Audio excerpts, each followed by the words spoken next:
How to contact Uber customer service. Hi everyone, this is Kate here and welcome back to the channel. And on today's video, we will learn how we can contact Uber customer service. So without further delay, let's get started. For that, first of all, you can open up Google in your device. Now in the search bar, type in Uber customer service. Tap on the first link, that is help.uber.com.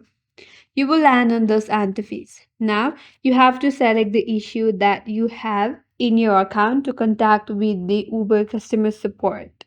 Now, you have to follow the on-screen instructions to submit your problem. Select one from here, and then you will be taken into the support page where you can also type in your issues. You can report a problem as well. So if you select one of the topic right here and then go with this, and here you can see you have the options to add your details and then submit. After that, Uber customer support will review your issue and will get back to you to help your problem. That's it, and that's all for today's video. Hope this video was helpful, and if you're new to our channel, consider subscribing. Thank you for watching and stay tuned for more videos.